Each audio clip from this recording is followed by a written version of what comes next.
Esta última semana he estado muy ocupado terminando el episodio 56 dedicado a la fitna del Califato de Córdoba. Dura hora y media y los mecenas de Patreon ya lo pueden disfrutar en acceso anticipado de un mes. Así que para descansar un poco de la investigación, hoy traigo un preguntas y respuestas con preguntas de historia sobre el programa o preguntas más personales que me han hecho algunos mecenas y seguidores desde YouTube. Primera pregunta. David, ¿quién fue el que te inició en historia? Hombre, para casi todo el mundo será a través de la escuela. Luego ya por mi cuenta pues fue a través de leer algunos libros y ver algunos vídeos, pero no es que haya tenido una figura que personalmente me haya despertado el interés por la historia. Ha sido más por mí mismo, e ir dándome cuenta de que me apasionaba la historia, tanto por entretenimiento como sobre todo para aprender más sobre cómo funciona el mundo y de dónde venimos. Estaría bien algunos capítulos sobre la Primera República. A nivel personal, chafardeo, ¿trabajas en algo relacionado con la historia aparte del canal? Pues no es que sea un académico o un guía turístico o profesor. He pensado alguna vez en eso de ser profe, pero ya veo que no sería lo mío, por lo que tienen que aguantar muchos docentes. Algunos divulgadores que sí son profesores comentan a veces que tienen que soportar clases de chavales que les faltan al respeto, y ellos no pueden hacer nada al respecto, porque ni desde dirección ni los padres les apoyarían. Yo que tengo tolerancia cero a los que me faltan al respeto, creo que me costaría no reaccionar con algún tipo de acto violento como lo haría el profesor Onizuka.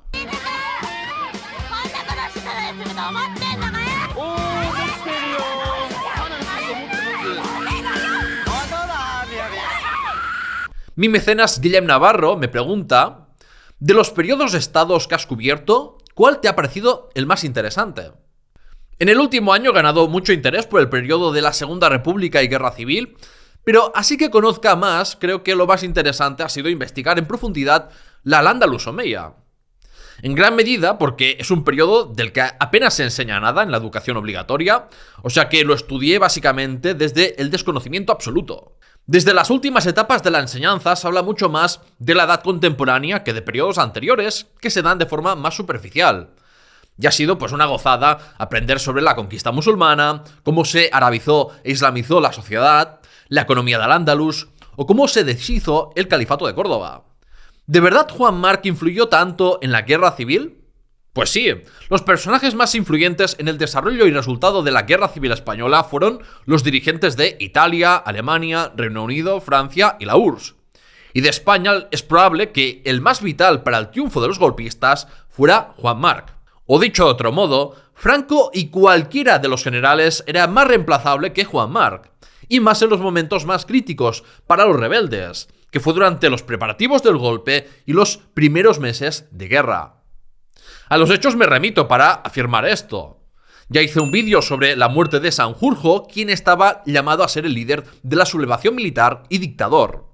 En otro accidente de avión falleció Mola, y Godet y Fanjul fueron ejecutados en Barcelona y Madrid al fracasar el golpe allí. Todos estos generales fueron reemplazables, y Franco no era una excepción. El que no era reemplazable era quien más dinero puso para el golpe y la guerra. Sin el dinero de Marc ni siquiera hubieran podido firmar ya antes del golpe un contrato con Mussolini para proveerlos de aviones y armamento de todo tipo. Sin un gran financiador detrás, es probable que la rebelión militar nunca hubiera ocurrido, por mucho que derechistas del ejército deseasen tumbar el gobierno. ¿Qué opinas sobre su fundación? ¿Está relacionada con la Fundación Francisco Franco? Desde que sacaste el segundo capítulo sobre Juan Marc me aparecen vídeos relacionados de la Fundación Juan Marc. ¿Es este mismo Juan Marc? Si es así, ¿es una fundación para blanquear su imagen, dinero u otros motivos de dudosa moralidad? Sí, es ese mismo Juan Marc. Sí, es una fundación para blanquear su imagen, principalmente. Y así, a su muerte, lo alabaron por su filantropía en vez de hablar de cómo se enriqueció. Y no, su fundación no está relacionada con la de Francisco Franco, salvo en el hecho de compartir el blanqueamiento de unos traidores a España. Sobre lo que opino sobre su fundación y los debates que eso abre en torno a las herencias, lo hablaré en el último episodio de la serie de Juan Marc, que espero sacarlo en enero. O sea que no olvides de suscribirte si no lo estás. Mi mejor mecenas, Ruth Bustos, me pregunta: quisiera saber qué personaje admiras y qué personaje desprecias y por qué. De personaje despreciable voy a decir Juan Marc, un tipo sin escrúpulos que por obtener dinero y poder vendería hasta a su madre. Un corruptor y mercader de la muerte que se lucró del hambre y muerte de otras personas.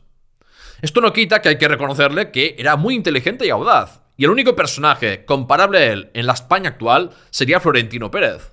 Y en cuanto a un personaje admirable voy a decir Francesc Ferrer i Guàrdia. Este fue un pedagogo anarquista que ideó y puso en práctica las escuelas racionalistas y que terminó fusilado al ser falsamente acusado de instigar las huelgas de la Semana Trágica de Barcelona del 1909. Espero poder hacer un episodio sobre él en un futuro. Este otro dice: me encantan los periodos de la Reconquista Española y Fernando VII, Alfonso XIII, que me gustaría que me recomendaras algunos libros y si no alguno que hable de toda la historia de España. Pues lo primero es dejar de hablar de Reconquista como periodo, así que te recomiendo tanto el episodio que hice sobre el tema como el libro La Reconquista, ideología y justificación de la Guerra Santa Peninsular. Recomendar algún libro que hable de toda la historia de España me es muy difícil, primero porque me queda mucha historia por aprender y segundo porque cuanto más generalista es un libro de historia, más probable es que haya errores garrafales y que no esté al día con la historiografía reciente. Por eso yo hago una serie cronológica para ir aprendiendo de forma exhaustiva. Y luego es más fácil hacer un resumen, como por ejemplo espero hacer sobre el Emirato y Califato de Córdoba. Para hacer una analogía, no es lo mismo downgradear un vídeo de 4K a 1080p que intentar reescalarlo a la inversa. Ahora algunas preguntas sobre el programa. ¿Cómo empezaste a hacer vídeos? Eso ocurrió al dar el paso a hacer vídeos de historia en español allá a finales del 2020. La verdad es que me daba palo tener que hacer vídeos, porque al final da mucho más trabajo que un podcast de solo audio, donde es más fácil recortar partes malas y no tienes que molestarte en buscar imágenes. Pero la gente valora mucho lo visual, y YouTube es la plataforma donde se puede ganar más dinero por publicidad, mientras que las opciones de monetizar un podcast están más limitadas. En los primeros vídeos ni siquiera usaba una app de teleprompter y quedaron horribles, o sea que ya los tuve que regrabar al poco tiempo. Sin una formación específica en comunicación, me costó mucho ir mejorando la soltura al hablar a cámara, hacerlo en una velocidad adecuada o sonar más dinámico. No hay más que ver los vídeos más antiguos. Y para la edición de vídeo lo mismo, no es que haga nada espectacular y difícil, pero he ido mejorando con la experiencia. La calidad de audio sí que me ha dado muchos más problemas y aún voy cambiando los ajustes para intentar mejorarlo y que el volumen sea adecuado. El audio ha sido algo a lo que no le prestaba la atención necesaria, pero que en realidad es mucho más importante que el visual, porque la gente puede aguantar que no se vea muy bien, pero no que se escuche mal, por mucho que el contenido en sí sea bueno. Siguiente pregunta. Me encantaría conocer cuál o cuáles han sido tus mayores retos como investigador. En la labor de investigación diría que desarrollar la habilidad para contrastar la información con múltiples fuentes, descubrir de dónde viene la información y determinar la fiabilidad de esa información.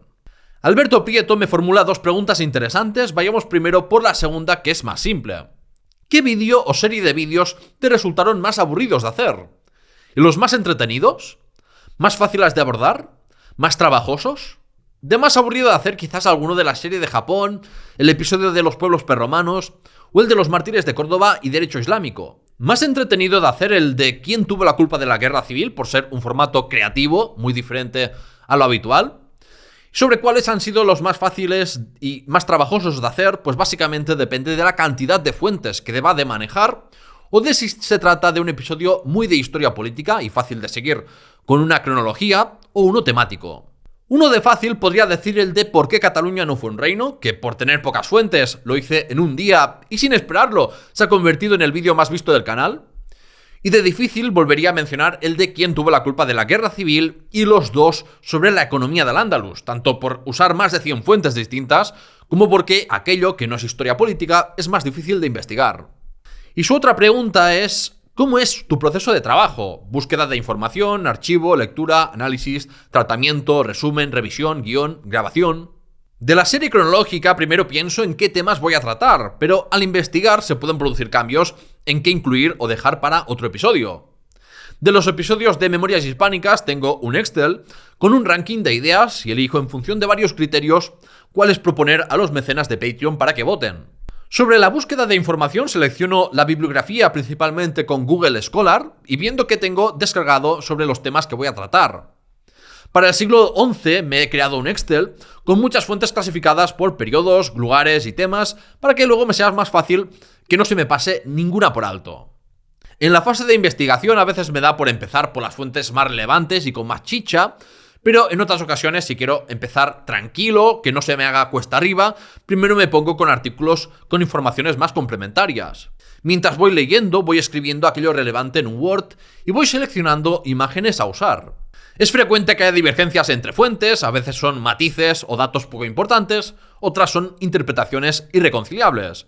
Y allí es cuando hay que contrastar tanto como pueda y valorar qué tiene más fiabilidad según la fuente original, los argumentos de los historiadores y la lógica.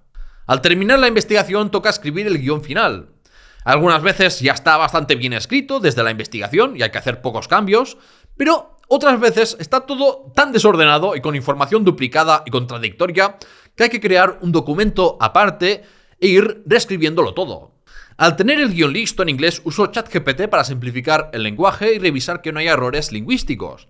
En español esto no lo suelo hacer porque a veces ChatGPT te hace el loco y hay que ir párrafo a párrafo revisando que esté bien, con lo que también supone un rato de trabajo. Sobre la edición primero hago todos los cortes necesarios, luego pongo las imágenes y finalmente las cajas de texto y las llamadas a la acción, por ejemplo para suscribirse, Patreon y demás. La duración de todo el proceso, desde la idea y búsqueda de fuentes hasta preparar los artículos de la web y subir el vídeo, es muy variable. Lo que puedo decir es que la grabación la suelo tener que hacer en 2 tandas y que a lo que dure el episodio le tienes que entredoblar o triplicar su duración al grabar, porque hay muchas cagadas y a veces también hay ruido de coches o perros ladrando fuera. La edición de episodios como este o en barbaridades históricas es muy simple y rápida, pero normalmente editar un episodio me toma un día entero. Terminemos con 2 preguntas más personales. ¿Tus ideas políticas, tanto actuales como pasadas, te han afectado a nivel personal, familiar o laboral? ¿De qué manera? A nivel de amistades nunca me afectó. Podía discutir con amigos independentistas, pero eso no hacía que luego nos llevásemos mal.